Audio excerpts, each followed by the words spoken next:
Welcome back to Football Codes. If you thought the Saudi money was shocking, prepare for what comes next. Europe thought they were safe until the young stars left. I'm your name, and today you're going to discover the most disturbing code of all, how Saudi Arabia stopped hunting veterans and started stealing Europe's future. The ages you're about to hear will leave you speechless. It all started with a list. A list they kept secret, and that was leaked just 3 months ago. It wasn't a list of retired legends looking for one last big contract. It was a list of European promises between 21 and 28 years old.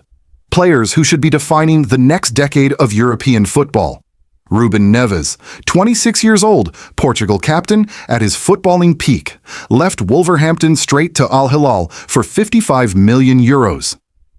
The Premier League lost one of its best creative midfielders in his prime, but Neves was just the appetizer.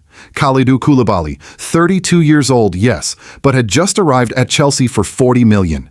1 season later, €25 million to Al Hilal. Chelsea lost money, prestige, and one of the world's best centre-backs, N'Golo Kanté. This is where things get serious. 32 years old, but coming off winning the World Cup with France, being a key figure in Champions League winning Chelsea. His departure to Al Ittihad wasn't just a transfer, it was a silent declaration of war.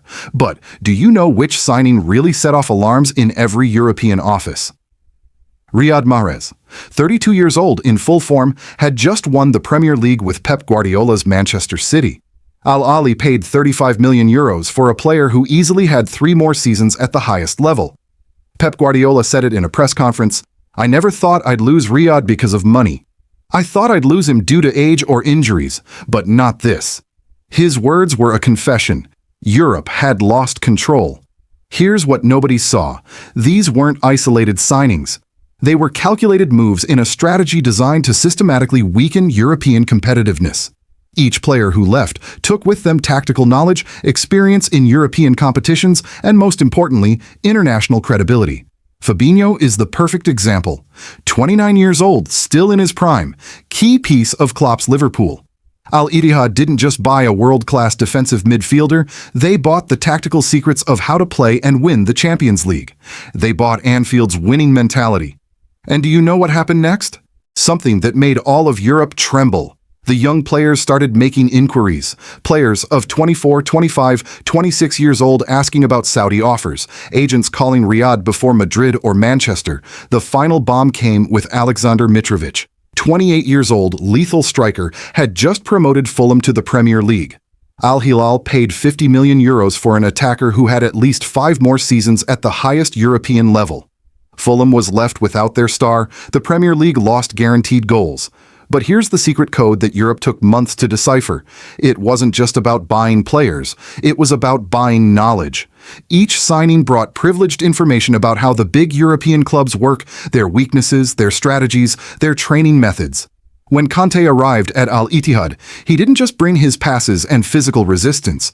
He brought the secrets of how Chelsea won the 2021 Champions League, Thomas Tuchel's tactics, the European champion mentality. Saudi Arabia was buying the DNA of European success. The situation became so concerning that UEFA called an emergency meeting in July 2023. The official topic was financial fair play, but leaked minutes reveal the truth. They discussed how to protect European players from disproportionate Saudi offers. Florentino Perez expressed it clearly in a private meeting of presidents. "We can't compete against an entire country. They're buying our brains, not just our players." The phrase went viral in European executive circles. But do you know which move most terrified Europe? The arrival of Franck Kessié. 26 years old, had just arrived at Barcelona from AC Milan Ivory Coast national team figure. Al Ahly signed him for €25 million when Barcelona desperately needed to sell him for financial reasons. The message was clear.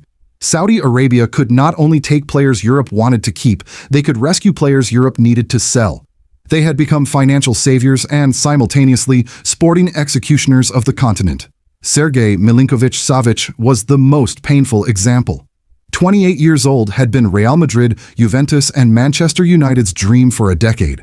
No European club decided to pay the $80 million Lazio wanted. Al Hilal arrived, paid $40 million without haggling, and took one of Europe's best midfielders. The reality Europe began to face was terrifying. Saudi Arabia had stopped being a retirement destination to become a real alternative.